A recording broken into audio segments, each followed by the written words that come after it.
So I had to fill my last stack of 4 cages today. And oh my gosh, narrowing it down to who I wanted to breed was such a trauma. I changed my mind 5,000 times and put birds in and took them out and the whole thing. Because this is it.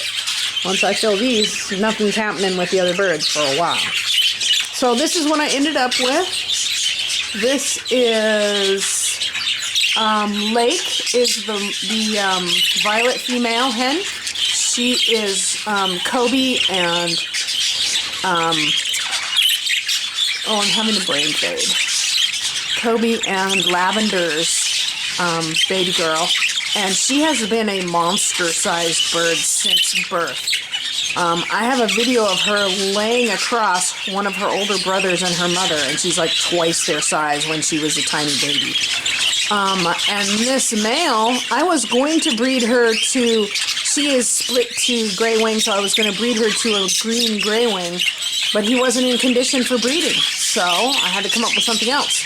This male here is a youngster. He's just a year old. He is Ocean and Baby's son, and he has some very good size on him and all kinds of feather to go along with all her kind of feather. So hopefully I've got a good match going here, and we'll see what happens. These two are a little match made in heaven. I'm hoping for a double factor spangle here. This is Haverty's boy. He is very handsome, has good size, and is in good condition.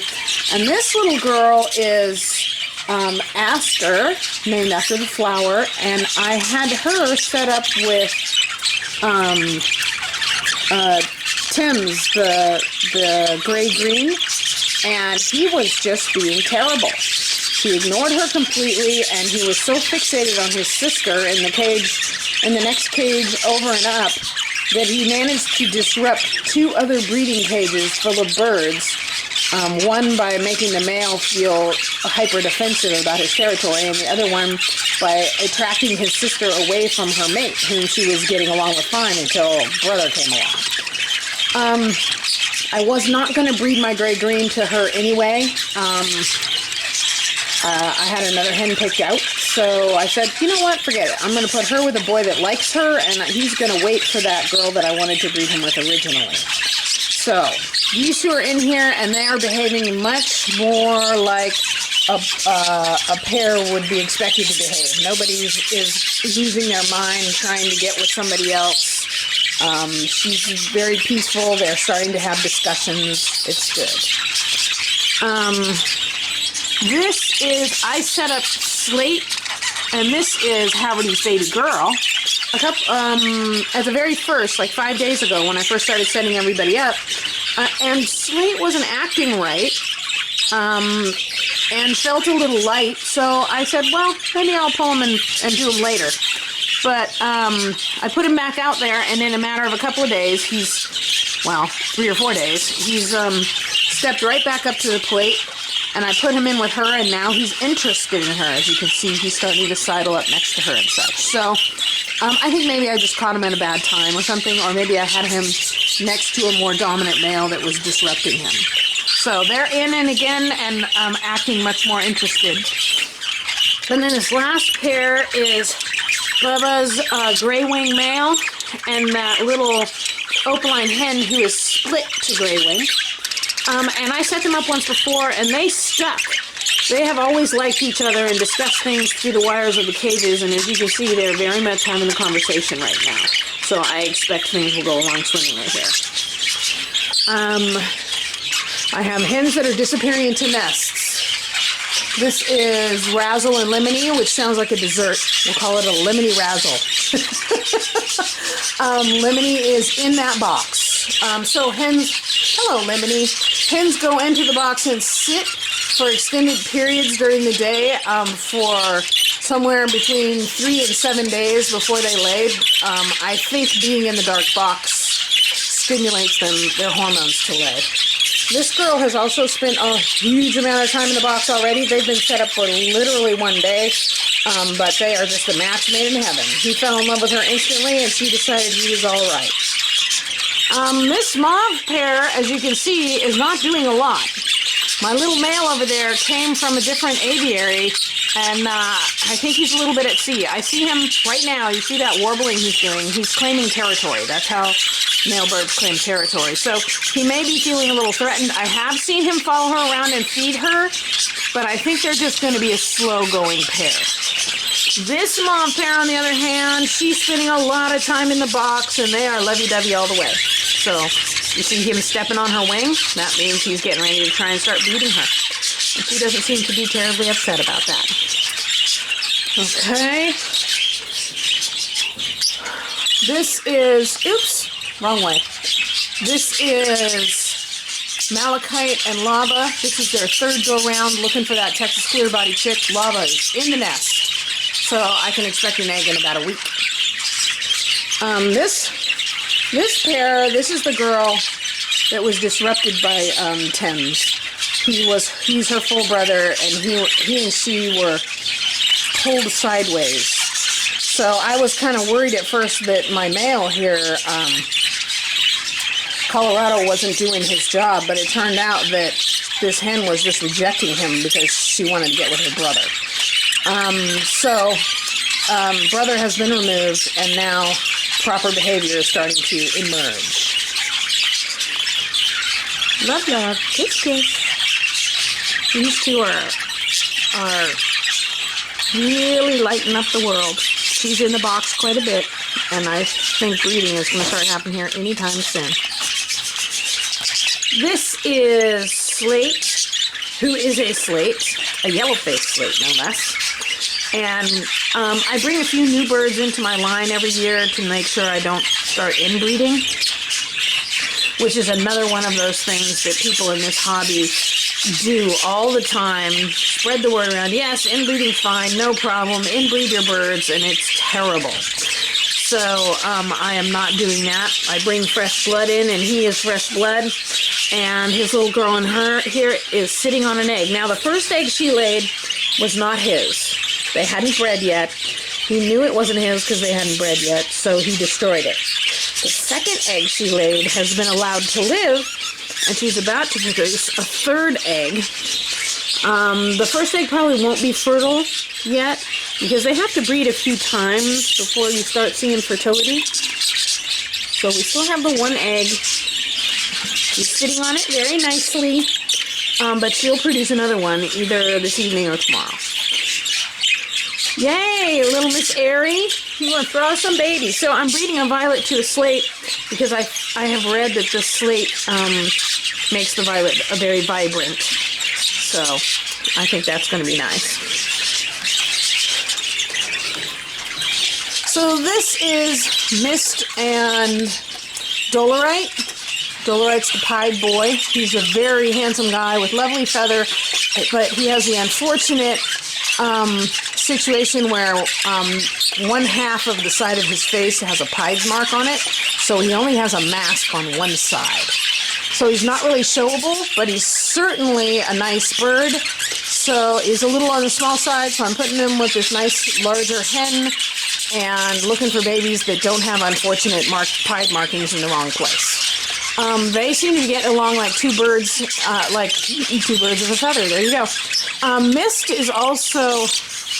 Oh, she's not out. Mist and Lava are full sisters. They're not from the same nest, though. Lava's about 6 or 8 months older. And the interesting thing is, I can't tell if Mist is a slate or not. Lava is, it's obvious, but Mist here looks a little more like a regular gray.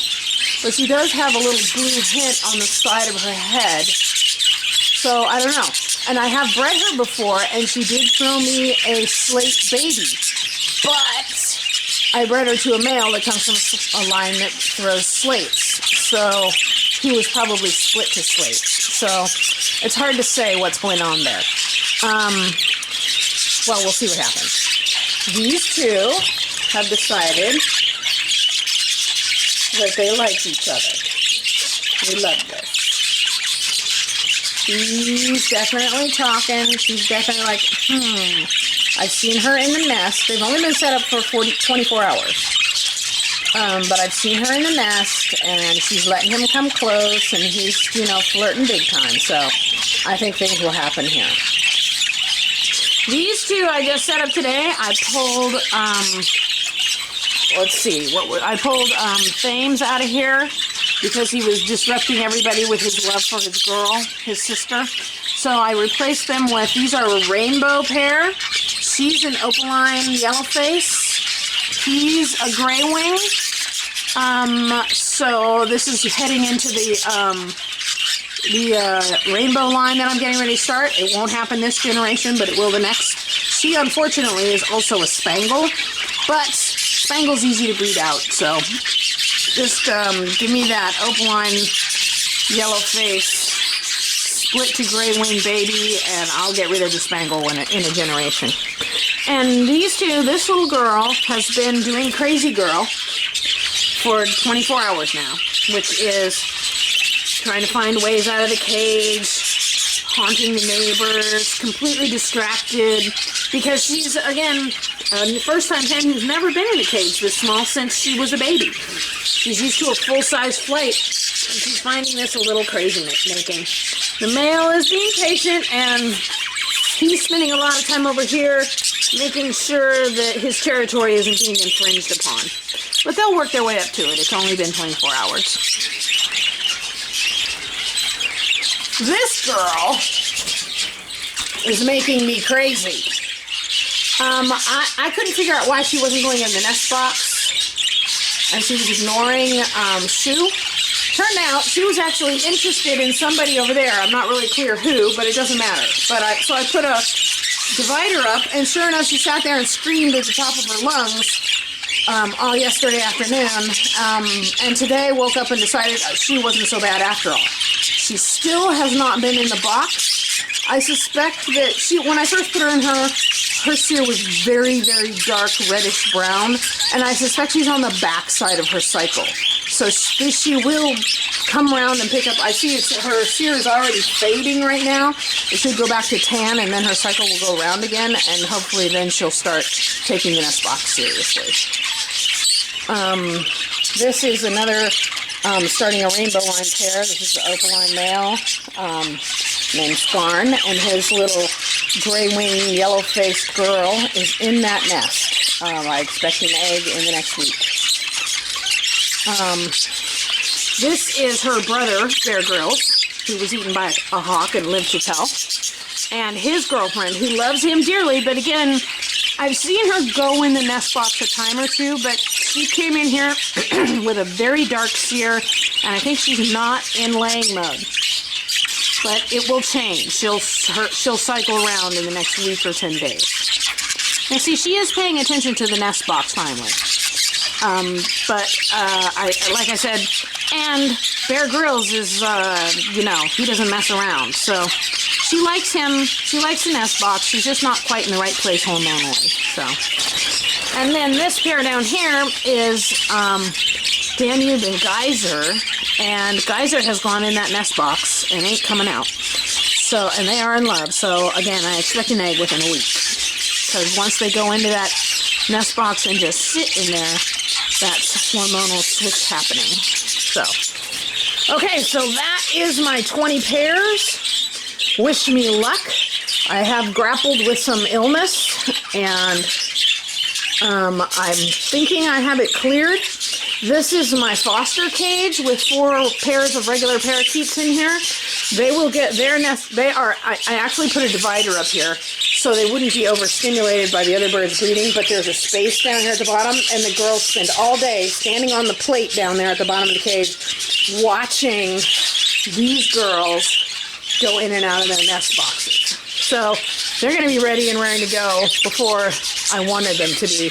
In fact, if they really keep that up, I may put another piece of cardboard down here so they can't see, because they have to wait until I start getting some actual eggs. These guys are all, this is 4 bonded pairs, 4 males and 4 females. They've all bred before. They all have their own mates. So that what that means is the minute I put nest boxes on that cage, those hens will hit the nest box and be laying eggs in 5 days. A lot of my budgies, my show budgies, are not going to move that fast because I have a lot of first-time breeders and very few bonded pairs.